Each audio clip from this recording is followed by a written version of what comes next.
Isang araw, isang santo,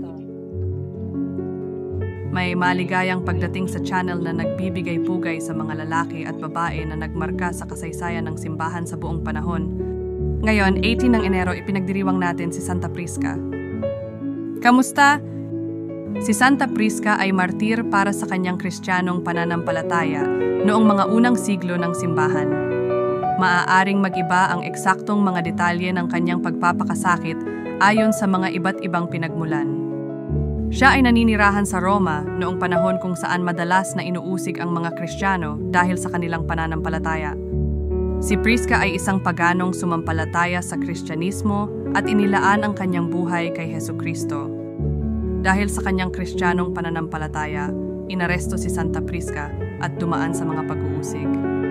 Siya ay nagtiis ng martiryo, ibinigay ang kanyang buhay upang manatili tapat sa kanyang pananampalataya kay Hesukristo. Pagkatapos ng kanyang kamatayan, itinuring si Santa Prisca bilang isang martir ng Kristyanismo at kumalat ang kanyang debosyon. Narito ang isang dasal kay Santa Prisca. O Diyos, na nagbigay kay Santa Prisca ng lakas na magpatotoo ng kanyang pananampalataya hanggang sa ialay ang kanyang buhay, bigyan mo kami. Sa pamamagitan ng kanyang pangangalangang, ng biyaya na manatili matibay sa aming pananampalataya sa lahat ng mga pagkakataon. Naway ang kanyang tapang na maging inspirasyon sa atin na sundan si Hesukristo, ang ating Panginoon, kahit nasa gitna ng mga pagsubok at pagtatagumpay. Sa pangalan ni Hesukristo aming Panginoon. Amen.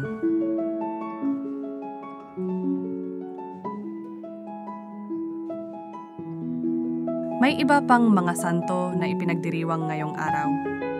Santa Margarita ng Hungaria. Ipakikilala namin sila sa aming mga susunod na video.